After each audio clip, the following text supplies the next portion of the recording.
let's look at propagating tomato plants from seed. And just to pad it out a little bit, I'm going to talk also about how to get your tomatoes growing really well once you've got them up and growing. So I've propagated, I wouldn't be an exaggeration to say thousands of tomato plants from seed. It's all, I always do it. They're dead easy. Why do I bother though? Because, you know, good nurseries will have lots of tomato plants for sale now. But I bother because there are some varieties that I find I really like. And so I keep the seeds from year to year and grow them from seed.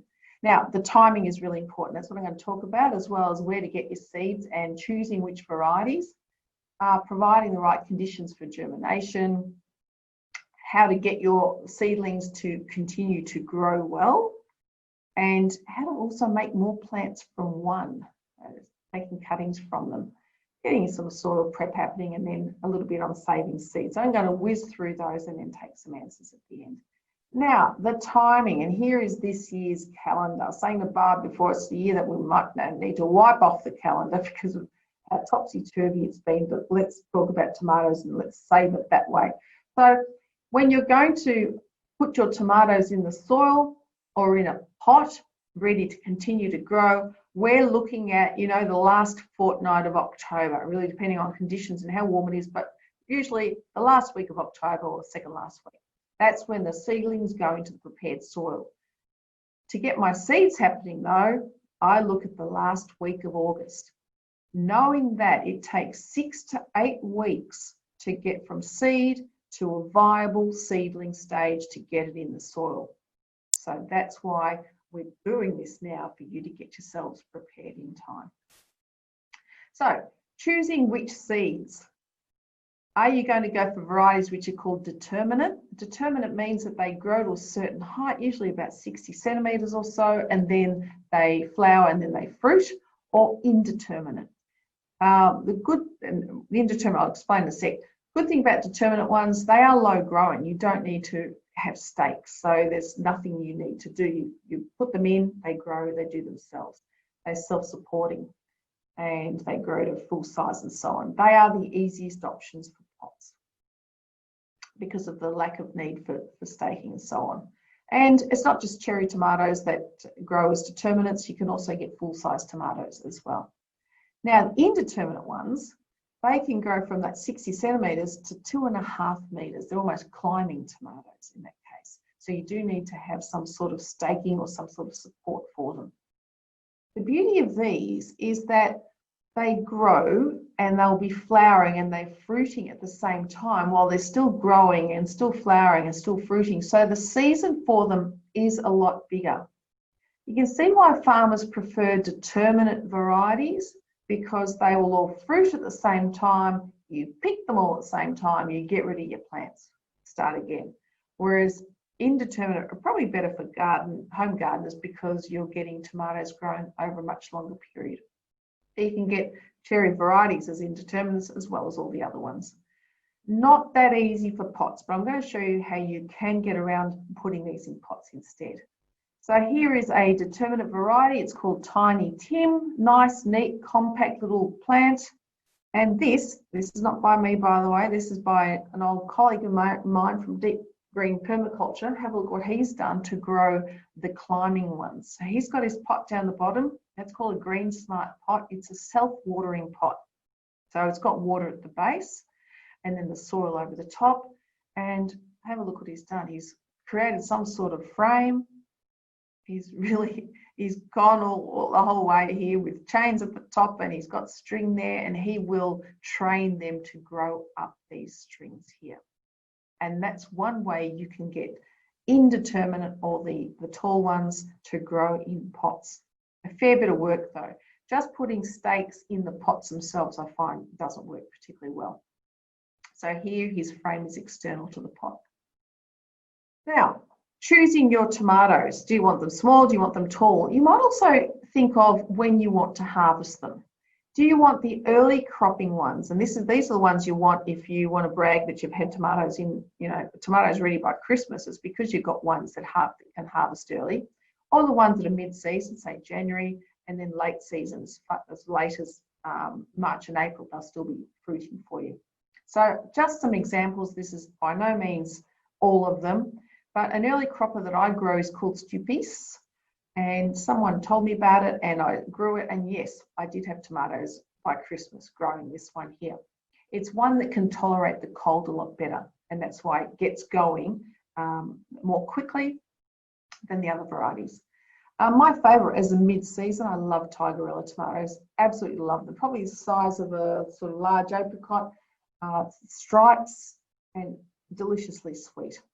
And my favourites for the late season, two of them are cherries. The tomato, which is a red cherry, smaller than apricot size. The black cherry is the one pictured there, super sweet, really, really lovely. But if you want to grow tomato or black cherry, you've got to plant them and stand back. They are easily the 2 metre tall ones. So you do need to provide a lot of support for them. Napoli paste is one that I like as well, but that is what we call semi-determinate. It grows to about 1.5 metres, so it's a little bit more controlled. And that is an Italian variety which is used in cooking.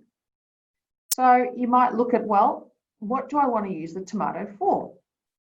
Do I want it in salads or just for snacking? So you tend to go for the cherry varieties, and there are lots of different ones available. I mean hundreds. If you want to have them for sandwiches, you want ones that are a little bit bigger, obviously, so you can cut some decent sizes. And this is Rouge de Marmande, where it is a ribbed tomato, or you can go for a smooth one. The typical one grown in Australia is called Gros Lis, which is a smooth one, but I like these purple ones too. This is purple Cherokee, or Russian. There's a Russian tomato called, which is that similar sort of colour and similar size too. Lovely and sweet. For cooking and preserving, there's a Napoli paste I mentioned before, but you've also got smaller ones, and this is called Principe Borghese, and they're great for drying, and San Marzano ones, which if you ever buy canned tomatoes from Italy, they're usually San Marzano varieties. The difference between the cooking and sandwich ones, for example, the cooking ones have have fewer seeds in them and more flesh or more meat to it. So when you're cooking, you're not getting a watery sauce. It's lovely, thick and luscious. Now, if you want to put in some tomatoes to brag about, go for these varieties. They're called ox hearts. And look at that compared to the size of a hand. And that's still hanging in the vine. Or a different one. So the ox hearts tend to be smooth, and then beefsteak ones, well, this one is ribbed, and this is called Brandywine. They are just enormous. So they're the ones you sort of pull out the, my tomato's bigger than yours. So if you want to do a little bit, a bit of bragging, you'd go for these ones. The downside of these is you don't get as much fruit per plant, but they certainly are quite exaggerated in terms of size. If you have issues with acid, you can go for also ones that are called low acid. One on the left is called jaune flamme, meaning yellow flame, I suppose, in French. And this won a taste test several years ago, a blindfold taste test. It is really, really sweet and tasty and low acid for people who have those sorts of issues. And here's another one, the one on the right I've never grown, but it's called acid free, despite being red. It's usually the yellow ones that are low acid, but this is the red one here. Now, where do you get all these seeds from? Well, if you go to a hardware store, you'll find some seeds, and you might have some interesting ones there, but not that many. That's why I say a little bit ho-hum. This was just from the Bunnings website. Then I went to a seed source. There's lots of Australian seed growers and suppliers, and this is just one of them called Eden Seeds. And I started to scroll through how many seeds, and I found they had 130 varieties of seeds. That's a lot. And that's not all the varieties of tomatoes that are available, as well. And they sometimes give a bit of a description of them, often with pictures, but they'll tell you, is it climbing, is it a bush tomato, and so on. So that gives you an idea. You do mail order, or sometimes nurseries will have stock of them. Nurseries tend to put their tomato seeds on the shelves around about July in anticipation of people starting to plant them or sow them in August. So once you've chosen your seeds, how do you start to germinate them? Now, you've got to understand that tomatoes are plants that like to grow in warmer climates or in warmer weather. So that means in order to get the seeds to germinate, your soil medium has to be warm. How do you go about doing that?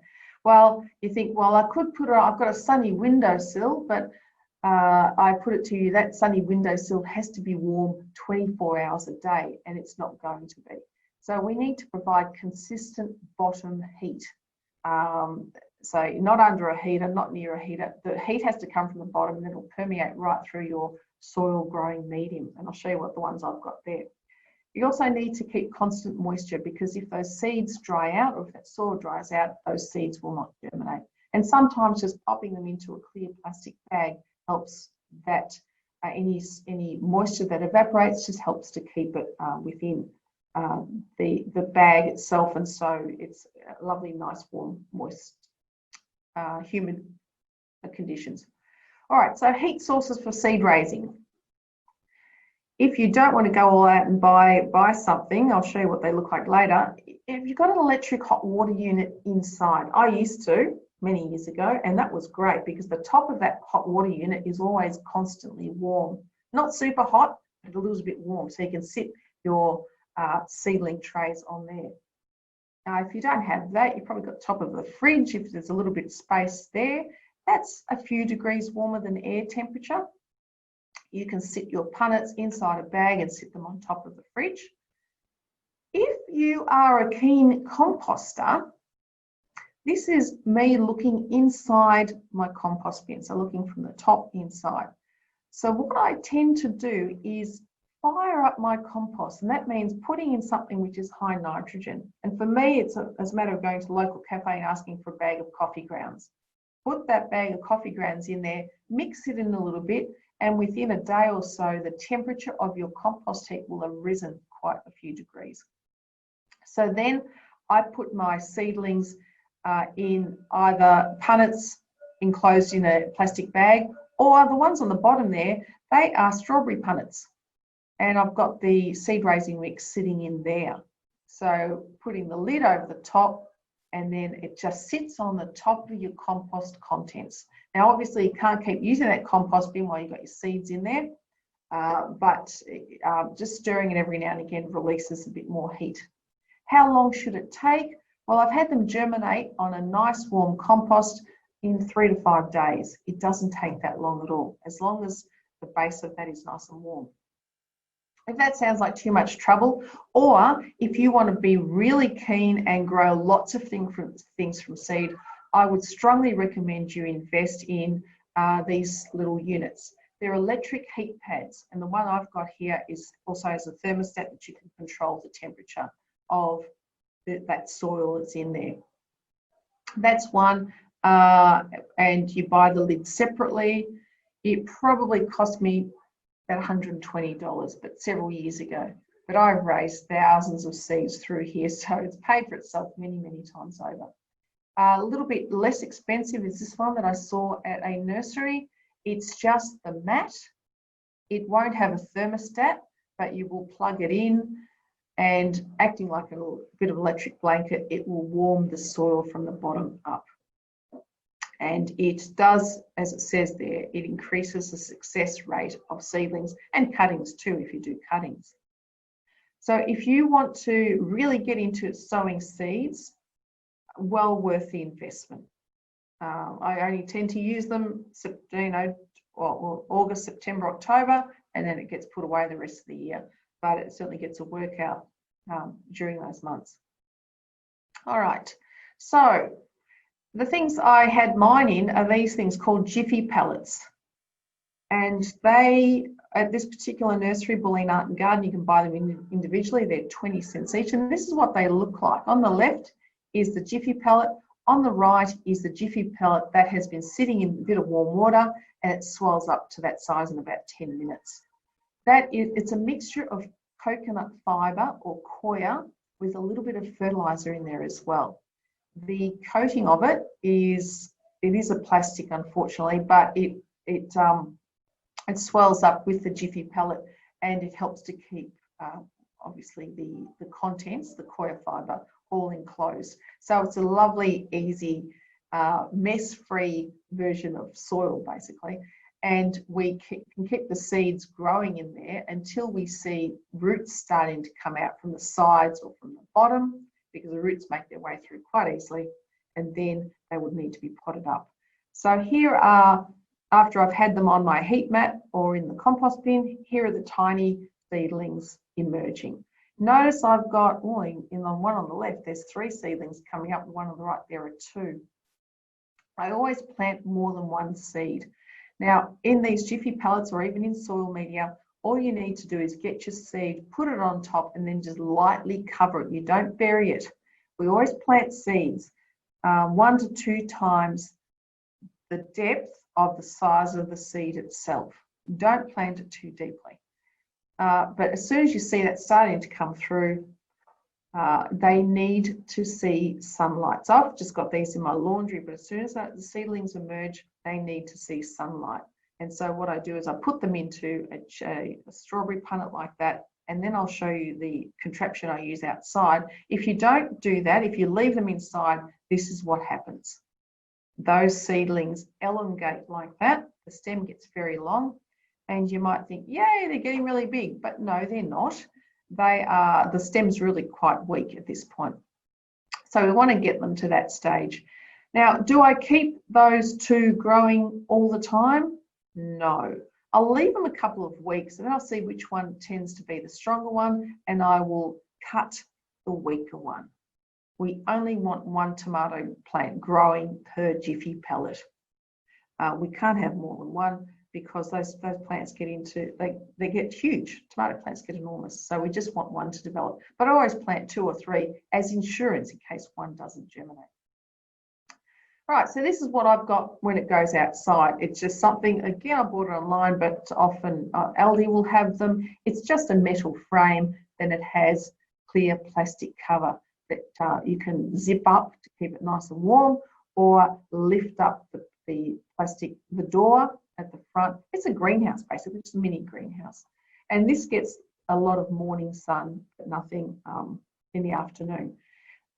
So I'll lift up the cover in the morning, and then I'll drop it again at night time. And if it's really cold at night time, you might bring your tomato seedlings inside at night time and take them back out in the morning. To get them growing nice and quickly, a week organic feed fortnightly is ideal. So you could use, say, seaweed if you've got some of that, but otherwise you could use your worm tea, bokashi juice, anything that's organic. Just a week feed, and that gets things growing nice and quickly for you. And then the real leaves start to appear, because the first ones are just the baby leaves, and the baby leaves are those bottom leaves there on each stem. I then pot them up.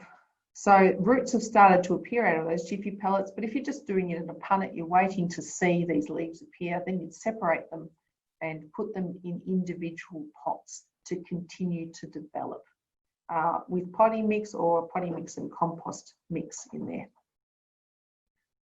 And then if they still get too big and it's not time to plant them yet, and what I'm waiting for is the soil temperature to get nice and warm. So in my prepared garden beds, I need to have this mulch moved aside so that any sunshine warms up that soil. And I'm looking for the last week of October, mid to late October. So I might need to pot them up again into slightly bigger pots. You can see those ones are getting quite large, dying to go into the soil. It doesn't matter if you stress your plants out, even if they get a little bit pot bound. I've got newspaper pots that I've made there. Instructions are on the website, by the way, if you want to make those. But otherwise, it doesn't matter. If tomatoes get a little bit stressed, what happens is they start to flower. Plants that think they're going to die need to reproduce themselves, and they'll start to flower. And once they're flowering and you've got them in the ground, they'll fruit for you a bit earlier too. Now, if you're going to pot them up into a bigger pot, you can actually bury the lower leaves into soil. Along the stem of the plant, you'll find there's lots, it's quite hairy, the tomato stem. those hairs are roots waiting to develop. So if they're in amongst soil, more roots will develop at those stages. So you can bury them a lot more deeply. And before they're ready to go in the ground, notice they're no longer in my greenhouse. I've taken them out. They need to do what we call harden off. So if you take them from a lovely, warm, sheltered area and then plant them and nighttime temperatures are too cold, then they get a shock and they'll sort of set them backwards. So before they go into the ground, I've left them so that they're getting used to the nighttime temperatures, because nighttime in spring can still be quite cold. And it's called hardening off.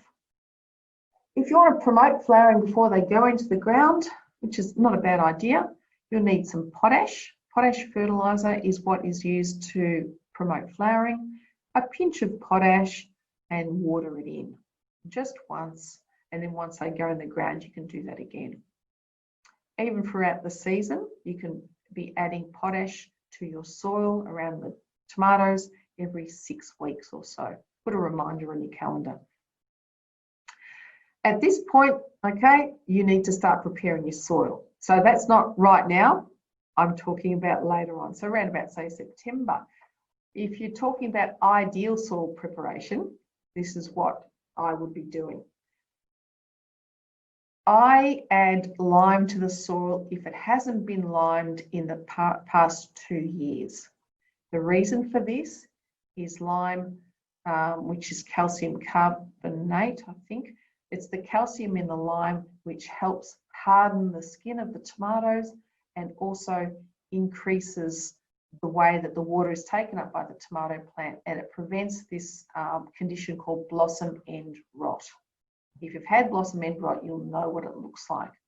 So you need to add lime to your soil. You don't need to do it every year, but every 2 years is a good idea. And this is where the gardening calendar comes in handy, so you remember what year you've done it. After you've added lime, you need to wait a couple of weeks. And here is where I do my soil prep in terms of adding compost and fertilisers. I don't add them at the same time, because if I add lime and I add my fertiliser at the same time, the lime makes the fertiliser do what we call gas off. So the nitrogen that's in the fertiliser that we need actually is released and as nitrogen out in the atmosphere. So we don't put lime as well as fertiliser at the same time.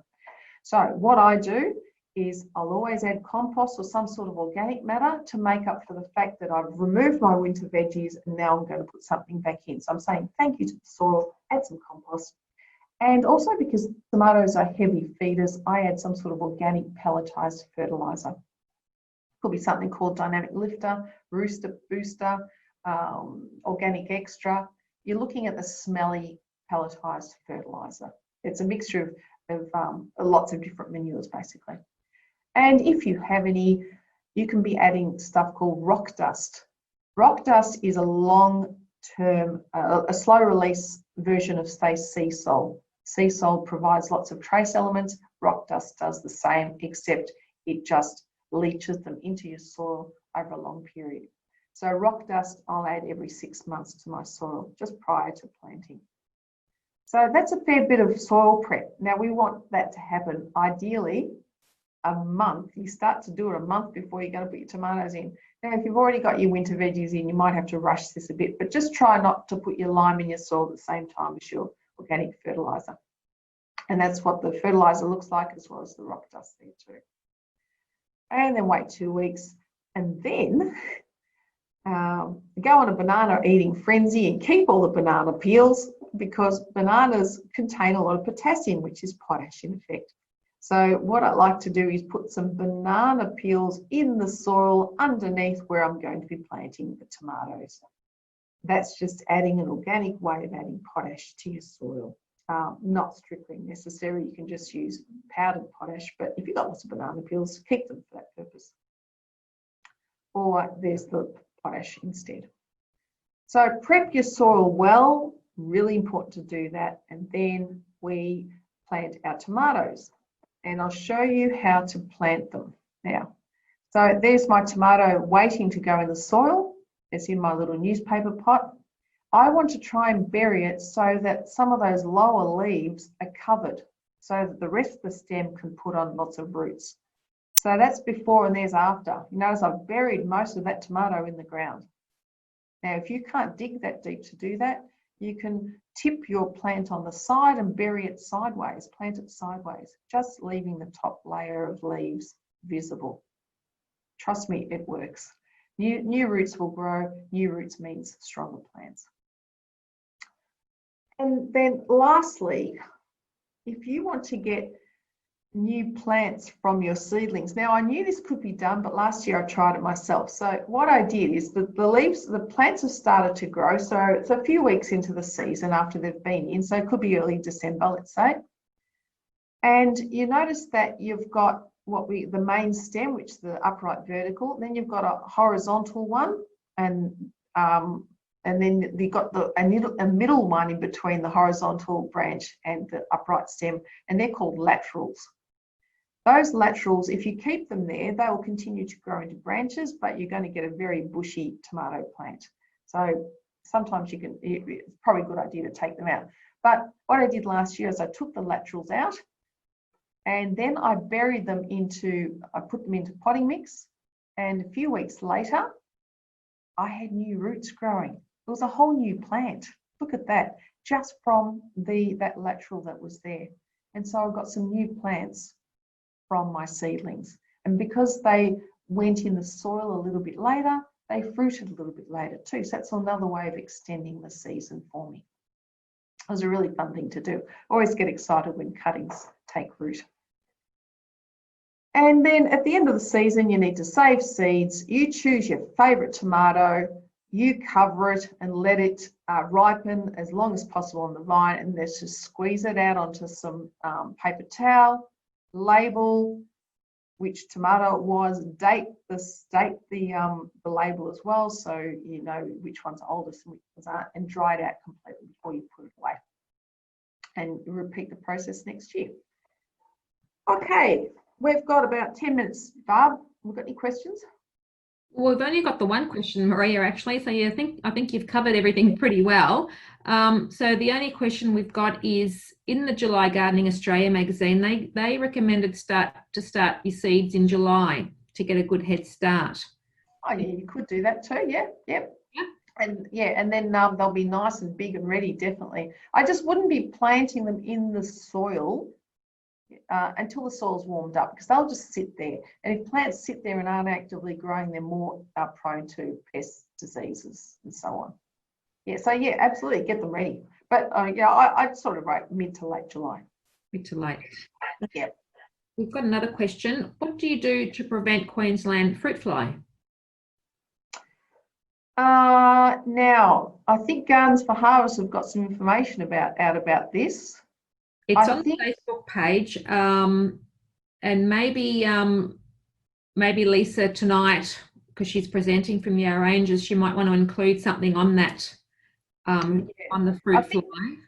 Yeah, I think it's a matter of creating lures, so that they go to these lures, which are just like bottles of water with some sort of solution in there, so they go in there and drown instead. Yeah, apparently it's becoming a problem. I haven't seen it yet in my garden. That's why I'm not really up on what to do about it.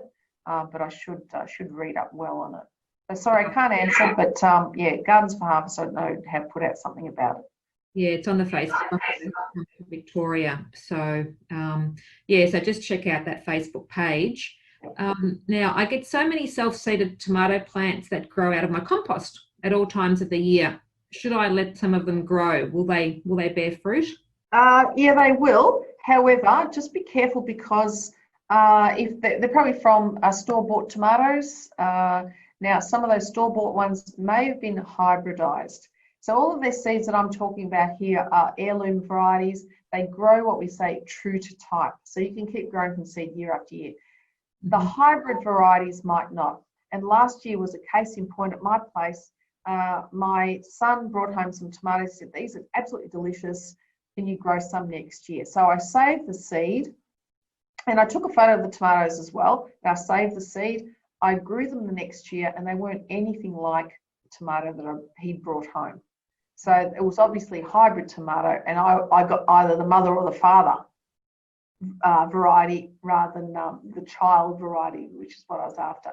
If I wanted to reproduce a hybridized tomato, I need to take cuttings from the plant itself. I can't do it from the seed. Okay. So it's a touch and go. They may work, they may not. Right. Now, questions on the temperature of the soil. What do you recommend? And is there a thermometer that you use, or? Yeah, look, there is, but it's just you don't want it. It doesn't need to be too hot, like 15 degrees Celsius. Mm-hmm. That's there, 15 to 18. Some of the other plants like eggplant need a little bit warmer. They need at least 18 degrees Celsius. So if you wanted to use those sorts of things, if it's warmer, it'll just germinate more quickly, but it doesn't need to be that warm. That's why your compost or the top of the fridge might suffice for that, but not your windowsill, because that just doesn't stay warm 24 hours a day. Okay. And how long before planting in the same spot again? Here's about the crop rotation. Okay, I'm going to tell you ideally 4 years, and you're going to gasp in horror saying, how can you possibly do that? Well, you may not be able to. Can I suggest at least 3 years? And if that's an issue and you haven't got space, you may need to put them in pots for a year just to break the cycle. Now, if you've never had any problems with tomatoes, there's no diseases in the soil that you know of, then you can chance it. I mean, you can grow them year after year in the same soil, but I'm not recommending it. That's all, because of the distinct possibility of diseases being in the soil, which will attack tomatoes and anything in the tomato family. Mm-hmm. Right. Okay. Now, I've heard of spraying tomato plants with aspirin. Do you know about that? Aspirin. Salicylic acid is aspirin. You know what? I have heard something vaguely about it, but I can't recall why. Maybe it helps with germination or something. Look, not sure. I'd have to do a Google search on that one. But yes, I have heard of something vaguely like that. Yeah. Sorry. Okay. So we went through the temperature of the garden around 15 degrees before planting out. The soil. Yeah. Okay. So here's a comment from someone. So lesson I learnt last year, not to plant too many in one bed. I think there wasn't enough airflow and many went mouldy. Absolutely. Okay, so yes, I would be spacing them 50 to 75 centimetres apart. Okay. No closer than that. And if you allow all those lateral branches to grow, you will need probably 3 or 4 stakes per tomato plant. If you prune out those laterals, which I know some people do, they get bigger fruit. They won't get as much, but they'll get bigger and better specimens of the fruit itself, and you'll get a much more manageable plant. But you've got to be out there every other day pinching out those laterals all the time, cutting them off. And one more question. Do you use the seed raising mix when planting your seeds? Is that what you cover them up with? Look, I like the Jiffy pellets for these because I can plant sort of individual tomatoes. I don't like seed raising mix in principle though. If you wanted to plant them in punnets or in pots, I'd rather just use potting mix and then maybe a thin sprinkle of seed raising mix. The reason is seed raising mix is great for germinating the seeds. It's loose, it's friable, but it contains absolutely no nutrients at all. So a lot of people start things off in seed raising mix and then find the plants just don't grow. Well, if you read the pack of the potting mix, the seed raising mix, and whoever reads the packs, it says once you see germination, you need to transplant that little seedling into a pot with potting mix. So seed raising mix, I don't use it anymore. If you've already got some, you will need to just follow the directions on the pack, but it does mean you're double handling basically. That's why I plant them straight into potting mix.